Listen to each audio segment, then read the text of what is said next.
direção analisadores, fluxo raios-x restaurantes e análise minério, carga, análise polpa. Aqui, tratamos de produtos tecnológicos que podem ser sólidos a granel ou líquidos. Via de regra, existem fabricantes que se especializam ou em analisadores ARFA, que analisam o minério, ou em analisadores voltados para a polpa. Ou ocorre alguma alteração significativa na composição elementar, ou então mostramos a precisão com uma probabilidade de 75%. O custo de um analisador para 8 a 10 pontos de controle era igual ao custo de 8 a 10 dos nossos analisadores. E assim, chegamos à importante conclusão de que ter 10 analisadores dedicados é, sem dúvida, muito melhor do que contar com apenas um único. Ao vender uma solução completa e oferecer uma solução abrangente e verdadeiramente valiosa para o acionista, essa tarefa é resolvida, assim como muitas outras questões do nosso diálogo de hoje. Gostaria provavelmente de dividir nossa temática sobre analisadores em linha.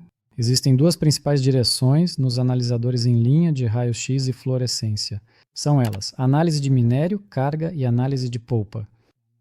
Aqui tratam-se de produtos tecnológicos que podem ser sólidos a granel ou líquidos.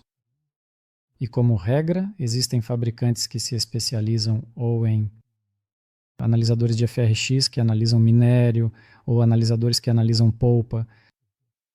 Deste ponto de vista, temos uma experiência única, pois produzimos, em princípio, uma ferramenta universal que funciona.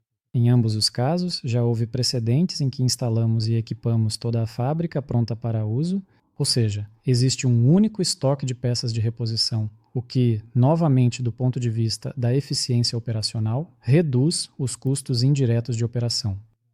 É um sistema unificado de metrologia e software, o que também otimiza a manutenção. Ainda assim, é mais fácil para especialistas trabalhar com um programa do que com uma grande variedade de equipamentos heterogêneos. Eu provavelmente gostaria de falhar um pouco, pois sei que você também tem experiência e compreensão de acordo com analisadores precisos, minas de minério. Vamos conversar um pouco mais sobre as especificidades deste tipo de equipamento, suas características, nuances. O que os clientes devem prestar atenção ao escolher esses equipamentos tão importantes? Acho que o que eu gostaria de compartilhar são os 3 principais tipos de equipamentos. Eu provavelmente sugeriria aos clientes que tipo de vector é mais adequado para quais tipos de tarefas específicas em termos de minas e minérios e quais tipos de analisadores. É preferível utilizá-lo com base nas características metodológicas intrínsecas deste equipamento em particular.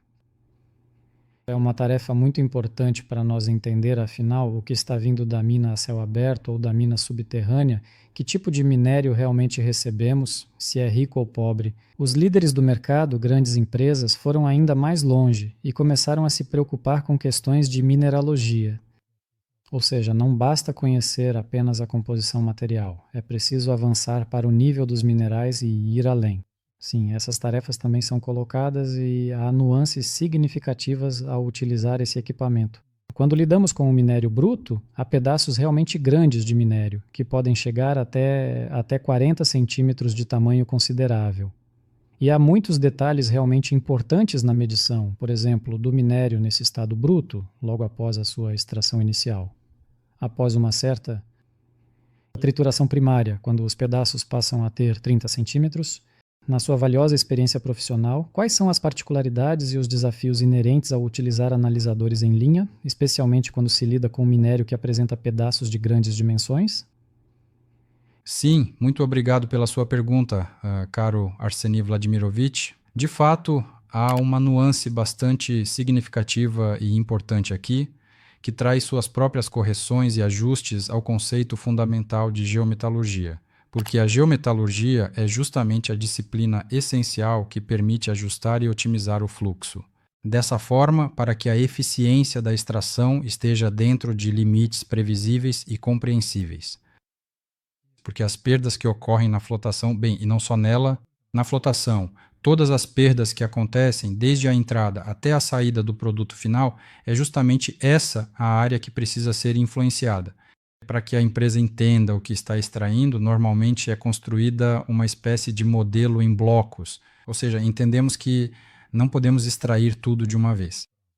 Entendemos que o corpo de minério está distribuído de alguma forma, em alguns lugares é mais pobre, em outros mais rico, mas no geral a média é 37,7, como se costuma dizer. Essa nem sempre é uma posição conveniente. No entanto, para o processo tecnológico isso é muito importante. Por isso, quando seguimos esse modelo em blocos, surge a tarefa de verificação. Estamos avançando corretamente nesse modelo em blocos? Porque uma coisa está desenhada em um determinado programa de computador e o movimento de como se formam as folgas. Também para entender para onde estão desviando nossos trabalhos de perfuração e detonação, se estão seguindo corretamente o vetor planejado e estabelecido. É preciso analisar isso lá. Lá é a exploração geológica, entendemos alguns números, extraíram grandes blocos, entregaram o material. Surge a questão fundamental. Será que extraíram o minério corretamente? É realmente certo comparar os dados detalhados da exploração geológica com o que efetivamente chega à fábrica? Por que isso é tão importante? Para poder ajustar, digamos, com a solução mais simples e eficiente, um enorme pátio de minério onde acontece a homogeneização inicial, a separação por montes, de acordo exatamente com a composição elementar, para que, grosseiramente falando, não haja 1% em um monte e 5% em outro.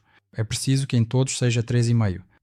Isso é possível de fazer na superfície. E esse detalhe, sim, é um problema. Quando grandes e volumosos blocos passam pela esteira transportadora, por exemplo, quantos métodos eficazes e realmente práticos temos para entender o que está precisamente na esteira? É preciso coletar as amostras, enviar para o laboratório de análises e então colocar no MLA para ver quais são os valores exatos ali. A segunda opção é usar um analisador em linha, mas aqui é preciso dizer com que eficiência ele vai mostrar, até que ponto isso é possível, e calibrar dentro do intervalo que realmente nos interessa para poder dizer com clareza. Sim, essa calibração nos mostra que há alguma alteração significativa na composição elementar, ou então mostramos a precisão com uma probabilidade de 75%. Esse problema, não sei, né? Acho que todos os fabricantes têm. É claro que a grande maioria dos fabricantes hoje em dia afirma que consegue mostrar com exatidão o que está na esteira. Alguns dizem que é 30% de probabilidade, outros dizem que é 10% de probabilidade, mas ninguém diz que é suficientemente preciso. É uma tarefa muito interessante, sim. Por um lado, não é simples, há uma grande base metodológica e científica por trás, na qual provavelmente, se começarmos a nos aprofundar agora, não teremos tempo suficiente. Esse é um tema para mais uma conversa como esta. Acho que isso deveria ser feito em um quadro separado, realmente precisa ser feito à parte, um podcast separado. O problema é que grandes pedaços de minério, o analisador de RFA pega apenas uma profundidade pequena. O analisador de nêutrons atravessa toda a camada. Deste ponto de vista, o cliente sempre fica, como dizer, entre dois pratos da balança, parece que quando atravessa. Todo o volume deveria ser mais preciso, mas aí sempre há dificuldades constantes na escolha entre o RFA ou o analisador de nêutrons. E o cliente, inevitavelmente, sempre tem dúvidas em relação ao analisador de RFA, que também podem ser resolvidas. Em princípio, é possível resolver isso com sucesso e mostrar metodologicamente, com matemática, que, em essência, esse método, esse tipo de equipamento também tem seu lugar. E, em termos de precisão, pode não ser pior do que o analisador de nêutrons. Outra questão. Você notou que é possível medir de duas maneiras, ou seja, de forma laboratorial coletando da esteira transportadora, mas essa tarefa também não é trivial. Quando na esteira, que se move em alta velocidade, os pedaços, o esquiador tinha cerca de 40 anos e a tarefa de seleção era, de fato, mas na prática, tornou-se, digamos, honestamente impossível. Selecione. Eu apoio. Quando a fita está em movimento, na prática isso se torna impossível. Então, digamos, e a partir daqui surge outro problema para nós, que bem, digamos, podemos colocar alguma coisa, mas assim, de forma direta, não podemos verificar como se houvesse algum analisador ali. O material passou por baixo dele, não sei, uns 10 a 20 metros. Ele forneceu medição, pegamos esse material, reduzimos, trituramos, levamos ao laboratório, obtivemos um número, colocamos 2 números no LOBSE. Aqui não funciona assim, não dá para fazer desse jeito na prática. É aí que está a dificuldade. Não estou falando aqui do uso de um analisador a laser. Esse pode ser descartado, pois mede em um ponto específico. Mas no nosso caso, há grandes incertezas, pedaços grandes de minério.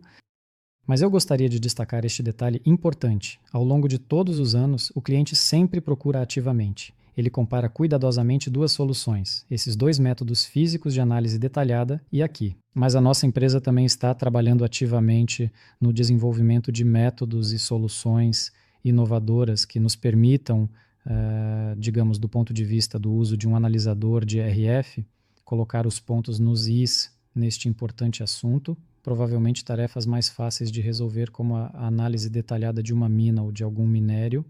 Não são pedaços de minério tão grandes, onde é possível fazer algum trabalho preliminar. Seria muito importante fazer uma observação aqui, uma observação realmente muito séria. Mas olha, esta abordagem à geometalurgia fornece a resposta a esta questão. Quando medimos a mina, digamos depois do moinho, para material britado, essa é a mesma pergunta que fazemos quando medimos caudas.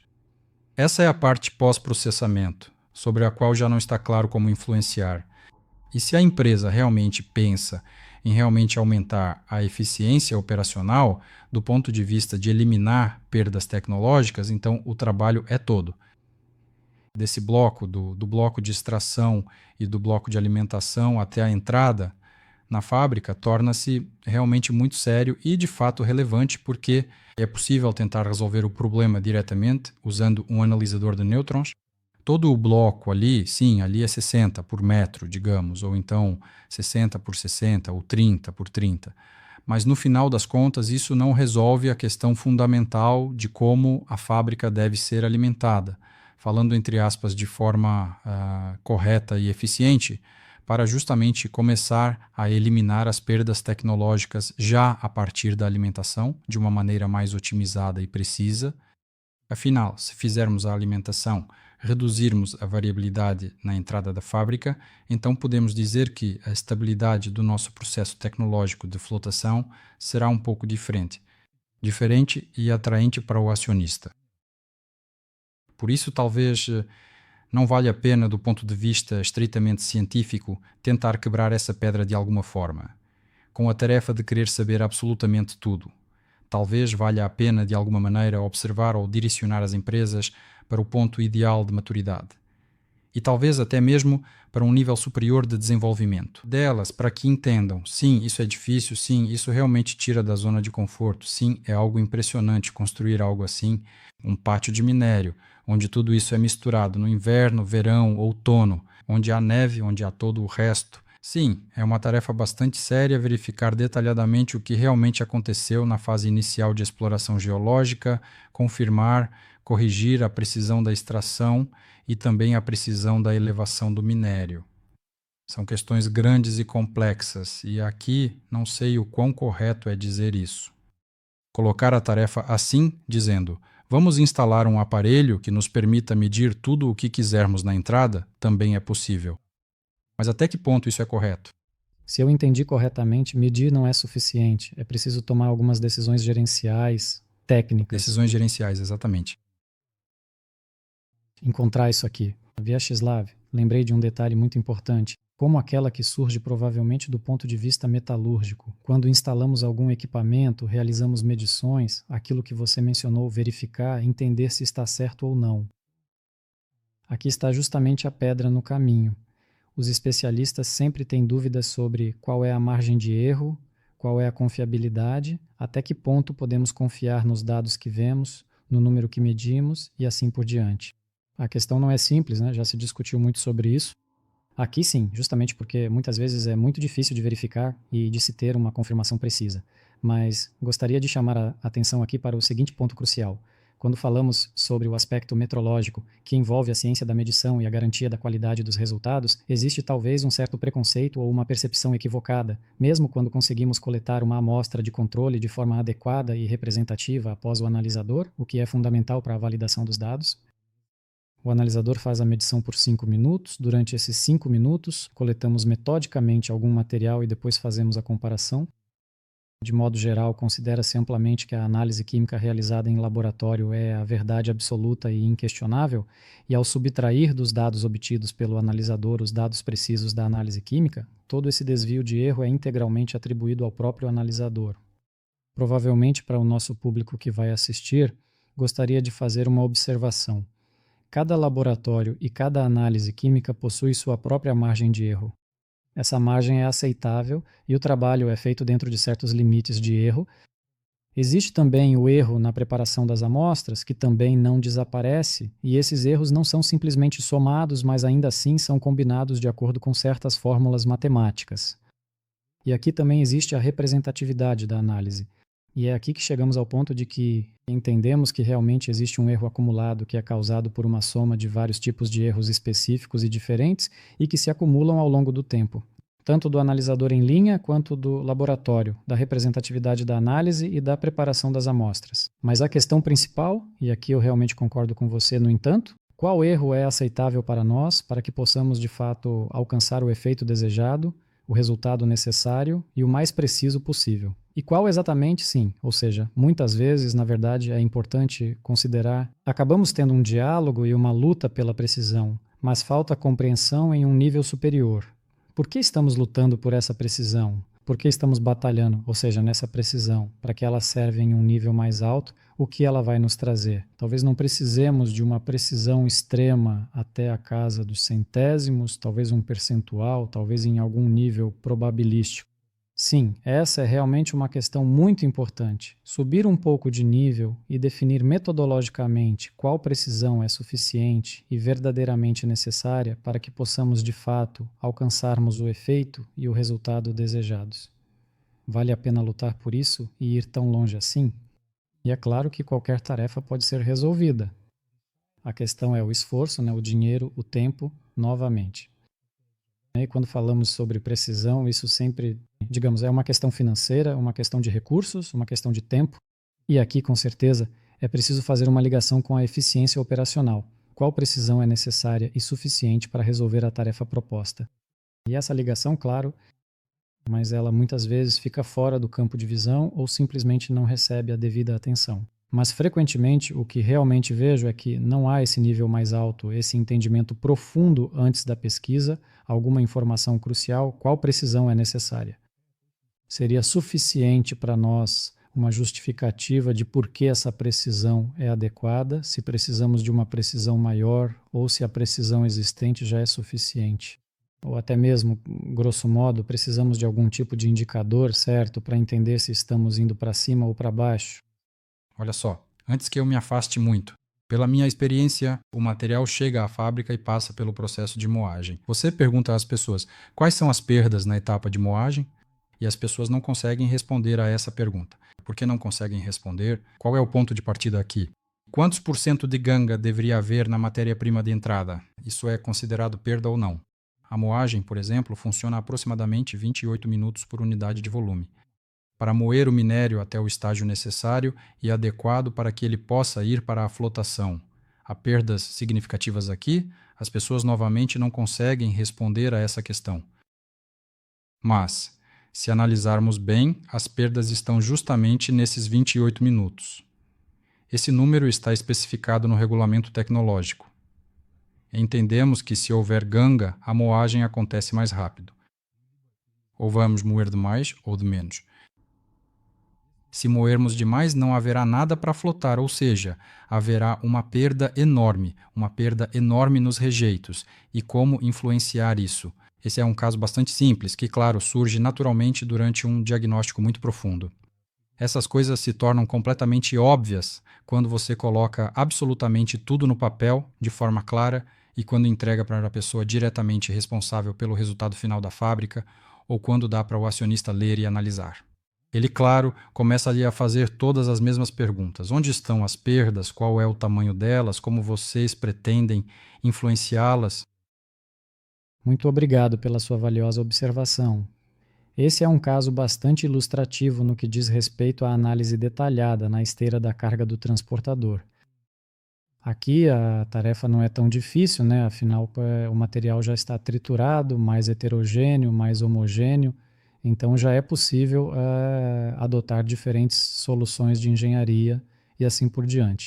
Inclusive temos uma patente que combina 3 soluções diferentes: soluções de hardware, soluções de design e soluções metodológicas em conjunto, que estamos atualmente patenteando em 18 países ao redor do mundo. Sendo residentes de Skolkovo, agradecemos a eles por isso, pois nos oferecem apoio nesse processo. Afinal, a proporção áurea do equipamento de fluorescência de raios-x também é uma das mais amplas.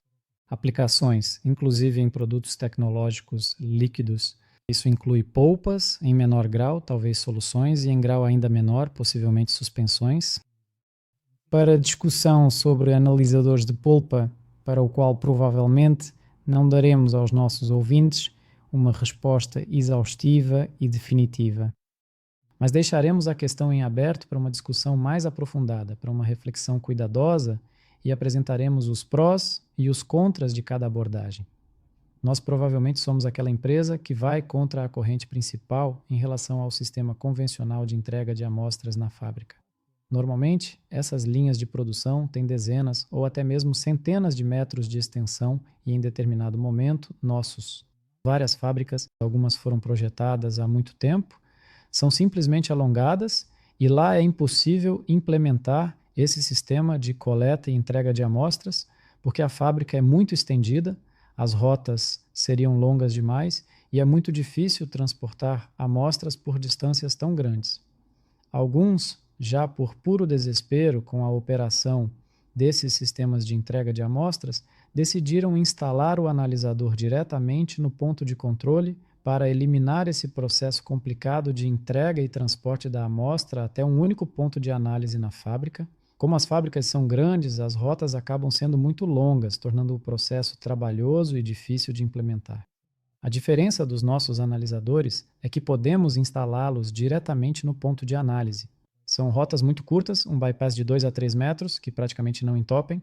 Talvez isso aconteça uma vez por ano, mas mesmo assim não é nada grave. Um tubo de 2 a 3 metros pode ser facilmente descartado. O custo não é tão alto, nem precisa ser limpo. Um tubo novo, instalar e assim por diante. Mas, mais uma vez, pela nossa experiência de operação, a probabilidade de entupimento é praticamente mínima, porque o tubo é curto, é simples assim. Quanto maior o comprimento, maior a probabilidade de que ele fique obstruído por resíduos. Aqui, então, uma pergunta muito... por um lado, talvez uma pergunta capciosa, talvez não seja realmente simples, para a qual nós estamos procurando uma verdadeira resposta e ainda não conseguimos encontrar. Quando converso com os tecnólogos e especialistas nas fábricas, sim, e também com outras pessoas importantes, gostaria de destacar um ponto crucial e muito importante neste setor industrial. E como a pergunta é colocada?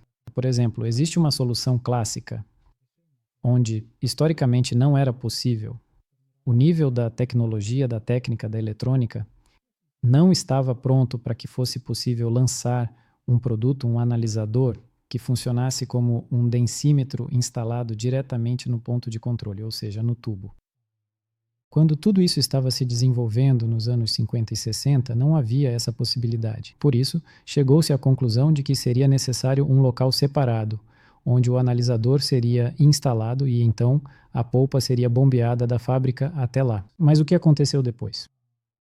As tecnologias começaram a se desenvolver e, em princípio, tornou-se possível lançar um produto que pudesse ser instalado diretamente no ponto de controle. Além disso, o custo do líder de mercado, que agora deixou o mercado russo devido às sanções, era basicamente o custo de um analisador para 8 a 10 pontos de controle, igual ao custo de 8 a 10 dos nossos analisadores. Sim, ou seja, temos a ideia de que 10 analisadores são de fato melhores do que apenas um. Bem, provavelmente do ponto de vista de que custa o mesmo, até mesmo em termos de tolerância a falhas, se um deles quebra, os outros 9 continuam funcionando perfeitamente, o que provavelmente é muito melhor. Então, objetivamente é melhor assim. Parece que todos os colegas com quem você conversa e apresenta esses argumentos concordam que é melhor. Em seguida, instalamos diretamente no ponto de controle. Precisamos de um espaço de aproximadamente 2 por 1,5 metros para fazer a instalação e o processo de montagem leva cerca de 1 a 2 semanas para implantar o analisador no local. Sob esse ponto de vista, parece também melhor, pois há menos probabilidade de ocorrer entupimento do sistema do ponto de vista de operação e manutenção. Se falarmos sobre a questão da mudança de paradigma, ainda estamos naquela situação em que já existem soluções, fatos, já há implementações, há lugares onde isso já funciona há até décadas. Mas, mesmo assim, tudo continua seguindo os velhos caminhos já estabelecidos, porque, como diz a piada, ninguém nunca foi demitido por comprar Oracle. Mas, na sua opinião, como superar esses paradigmas? Quando seguir pelos caminhos antigos é mais confortável, mais fácil e provavelmente mais confiável do que experimentar algo novo. Embora, aparentemente, quando faço uma pergunta direta aos tecnólogos, digamos, às pessoas mais experientes e qualificadas, não encontro argumentos realmente sólidos ou convincentes para justificar certas decisões. Razões ou contra-argumentos convincentes não encontro. Por que isso acontece? Por que as novas tecnologias entram com tanta dificuldade no setor? Agradeço, Arseni, pela pergunta lógica. A zona de conforto é uma coisa maravilhosa, na qual a pessoa entende, especialmente se está perto da aposentadoria. Agora até aumentaram um pouco essa idade. O sentido é muito simples. Eu trabalhei assim por 10, 20, 30 anos e vou continuar trabalhando e não vou precisar fazer nada, não preciso mudar nada. O desejo é continuar do mesmo jeito que sempre foi. Sim, existem essas perdas, mas quem paga por elas é o acionista. Eu vou continuar trabalhando aqui de qualquer forma, para mim está tudo bem. Portanto, se abordarmos a questão da quantidade de analisadores em pontos realmente significativos, essa informação, repito mais uma vez, deve ser de fato muito valiosa para o cliente. E ela deve ser apresentada a ele de uma forma clara e concisa, de modo que ele possa enxergar o seu próprio benefício e o aumento significativo de eficiência que ele busca alcançar. Para que todas essas coisas importantes aconteçam de forma eficaz, é preciso, de qualquer maneira, seguir o caminho do win-win, ou seja, da vitória mútua. Todos os indivíduos envolvidos no processo devem receber seus devidos méritos e as suas recompensas justas. E nós, ou seja, vocês, neste caso específico, devem receber aquele ponto crucial, aquela referência clara, onde se diga que, graças à implementação cuidadosa dos analisadores, foi possível resolver a tarefa complexa em A, B, C, D. E então, quando todo esse progresso avançar significativamente e for oficialmente declarado pelo acionista principal, ninguém mais se preocupará com aquela zona de conforto inicial e aquele caminho livre e desimpedido que ele poderia seguir pelo resto de sua longa trajetória profissional como tecnólogo experiente ou diretor executivo da fábrica. Será insignificante até lá. Portanto, vendendo uma solução completa e fornecendo uma solução completa que seja valiosa para o acionista, este problema está sendo resolvido, como muitos outros do nosso diálogo de hoje. Sim, obrigado, Vyacheslav, pelo seu comentário. Este é um momento muito interessante. No entanto, há muitos problemas complexos que agora podem ser resolvidos de forma eficaz com essa abordagem inovadora, principalmente para aprimorar nossa solução atual e futura. É interessante para as fábricas que ainda não operaram equipamentos desse tipo. Mesmo aquelas que já operaram, ainda assim, se houver a abordagem correta na qual declaramos por que não é necessário circular a polpa pela fábrica e por que é mais fácil alcançar o resultado digital, isso novamente é algo óbvio. Mas será que é valioso para o cliente? Será que é valioso para o contratante? E se for valioso, por quê? Blogueiro? Há uma questão em aberto aqui. Provavelmente repetirei, como disse no início, que provavelmente não forneceremos nenhum tipo de solução abrangente, mas deixaremos essa questão no ar. Aqui é.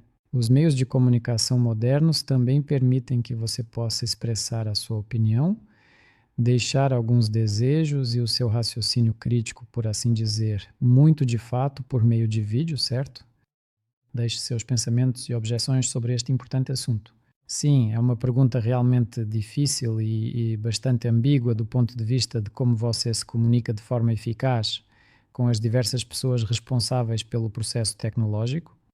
Eles têm um sistema de coordenadas muito claro, por assim dizer, de que no século XXI, uma fábrica moderna precisa transmitir um sinal digital e não bombear celulose.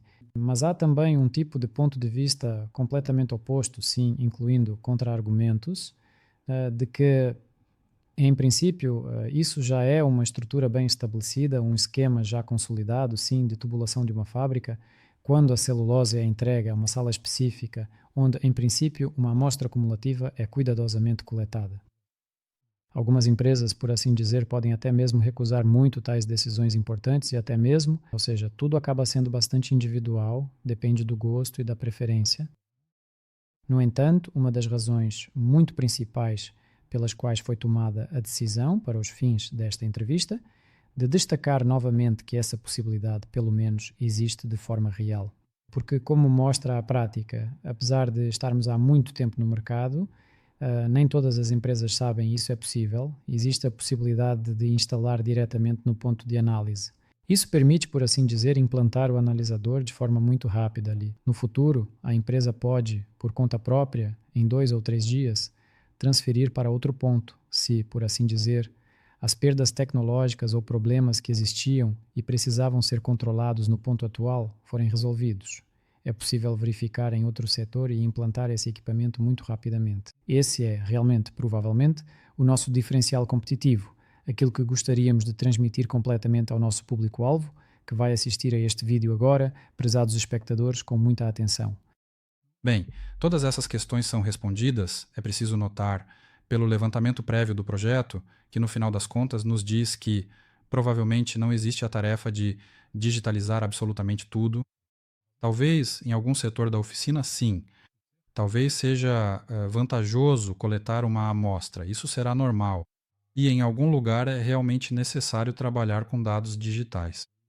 E ao chegar à empresa e discutir a questão junto com os colegas, é preciso tomar uma decisão personalizada, na qual se define que teremos um certo número de pontos digitais e um certo número de pontos para a coleta de polpa em determinados locais. Essa é uma prática totalmente normal. Sim, provavelmente essa é a nossa posição. Não estamos tentando fazer uma revolução. Estamos mais tentando mostrar que também existe a possibilidade de complementar o sistema existente e instalar um analisador no ponto de controle. Nossa empresa também implementou um projeto inovador para importar analisadores Courier, que haviam desaparecido completamente do mercado russo, onde abordamos essa questão de forma muito eficaz e eficiente, por assim dizer, do ponto de vista da eficiência operacional. Desculpe pela tautologia, sim? De que maneira? No sentido de que o analisador é a cabeça, por assim dizer, o cérebro, né, onde ocorre a análise, os controladores que controlam a parte executiva, né, os mecanismos que também são, em princípio, bem, por assim dizer, caros, e todo esse projeto para substituí-los é muito complexo. Conseguimos manter todos os atuadores e, de fato, também conseguimos desenvolver o software controlador, que atualmente é responsável por controlar o multiplexador. Sim, ou seja, aqueles que organizaram. E toda a entrega da amostra? Sim, e claro, naturalmente, com toda a entrega de amostras, amostradores primários, válvulas de descarga, ou seja, todo o ciclo completo. Substituímos com sucesso 3 projetos desse tipo. Por isso, ouvir atentamente o cliente e buscar, inclusive, soluções realmente interessantes e eficazes para ele é absolutamente fundamental, como mostra claramente nosso exemplo, quando conseguimos economizar provavelmente um valor considerável sem precisar trocar o multiplexador por outro sistema de coleta e entrega de amostras. Por que, digamos, quebrar algo que já funciona? Isso deve ser aproveitado, especialmente considerando que, em princípio, todos os componentes mecânicos presentes no multiplexador podem ser facilmente substituídos, são acessíveis no mercado e o equipamento pode ser utilizado por quanto tempo for necessário. Por isso, provavelmente não somos totalmente contra esse sistema e também nos preocupamos com sua produção e, inclusive, fabricamos multiplexadores desse tipo e também estamos prontos para implementar tais sistemas. Mas a principal tarefa é destacar que tais soluções também existem e, para uma determinada classe de tarefas, para certas necessidades dos clientes, elas são muito eficazes e não têm alternativa. A principal ideia é transmitir isso também aos clientes. Eu acredito que, do ponto de vista da eficiência operacional e da minimização de perdas, é uma ferramenta muito boa para aquelas empresas para um determinado tipo de tarefa. É simplesmente uma solução insubstituível que pode oferecer um grande apoio e ótimos resultados. e foi possível calcular o efeito econômico potencial de tal substituição? Vamos colocar assim: se dividirmos grosseiramente com margem de erro de 50% o custo do analisador pela metade, estamos falando de dezenas ou até centenas de milhares de dólares, provavelmente, de economia com a implementação de tal solução. Mas o princípio de avançar do simples para o complexo. Por que mudar o sistema e a infraestrutura se é possível resolver com esforço, instalar um armário com um controlador e tudo continuará funcionando perfeitamente, ou seja, implementar e criar uma solução complexa talvez seja relativamente fácil, mas criar uma solução verdadeiramente simples é de fato muito mais difícil. Desenvolver e implementar uma solução que seja simples e, ao mesmo tempo, eficaz é um desafio considerável, e nisso reside talvez esse interessante contraste. Acho que podemos encerrar aqui este bloco sobre os produtos tecnológicos líquidos, sua análise detalhada e suas particularidades específicas. Aqui, mais uma vez repito, damos grande atenção ao aspecto metodológico, à precisão das medições. Ou seja, falando sobre o resultado final, nós fornecemos relatórios detalhados nos quais isso fica claramente visível e totalmente rastreável. Com que precisão o analisador funciona? Qual é a reprodutibilidade dos resultados das medições para que o cliente não fique com dúvidas quanto ao funcionamento do nosso equipamento?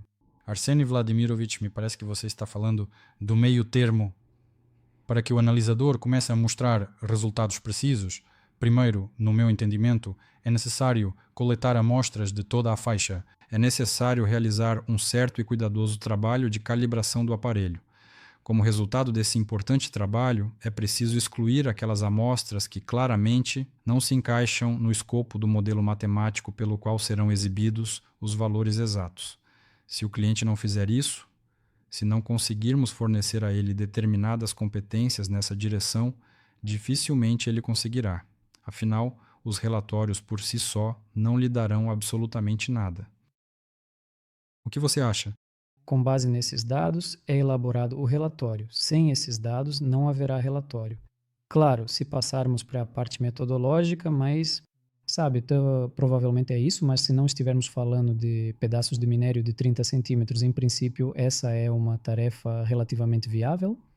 A tarefa é coletar amostras de controle após o analisador, fazer algum tipo de amostragem de controle e simplesmente comparar diretamente o que mostrou o laboratório e o que mostrou o analisador. É uma tarefa totalmente viável se não estivermos falando de correias transportadoras pesadas. Nossa experiência de trabalho mostra que chegamos à conclusão de que é preciso vender soluções prontas e completas para que o cliente não fique com nenhuma dúvida nesse sentido, de forma alguma. As medições do teor dos elementos começam a ser interpretados, digamos assim, de uma forma bastante subjetiva, pessoal e individual. Não há confiança ou pontos de referência, e surge a dúvida: podemos confiar nesses resultados, o que realmente obtivemos? Sem esse tipo de trabalho analítico realizado, quando surgem dúvidas, temos um argumento para essas dúvidas na forma de um relatório. Prezado cliente, por favor, nós coletamos as amostras, medimos e aqui está a margem de erro, dentro ou fora dos limites. Procuramos colocar os pingos nos is para encerrar essa questão. Caso contrário, voltando novamente à questão da eficiência operacional e provavelmente também a questões mais relacionadas à gestão operacionais, pelo que entendo, tudo isso segue adiante sem um chão firme sob os pés, sem a certeza de que realmente é possível operar dessa forma. Toda a nossa pirâmide planejada, por assim dizer, e todas as decisões pensadas desmoronam, pois não podemos confiar nesses dados para realmente gerenciar o processo sem essa base sólida sob os pés. Por essa razão, nós nos deparamos com essa importante questão, por assim dizer, já há um considerável e longo tempo. Metodologicamente, quer dizer, trabalhamos essa questão e agora ela está incorporada ao nosso fluxo de trabalho e com o objetivo de que não haja dúvidas sobre a confiabilidade dentro da empresa. É claro que isso exige da empresa algum esforço de trabalho considerável e certos investimentos financeiros mínimos, mas sem isso eu também acredito que você terá apenas um brinquedo caro, um equipamento caro e não terá a confiança necessária nem a compreensão profunda de que realmente adquiriu um instrumento metrológico no qual pode confiar plenamente. Vyacheslav, gostaria de resumir nosso diálogo de hoje. Gostaria de concluir com a minha visão pessoal e, provavelmente, com algumas recomendações importantes para as empresas que estão escolhendo um instrumento de medição.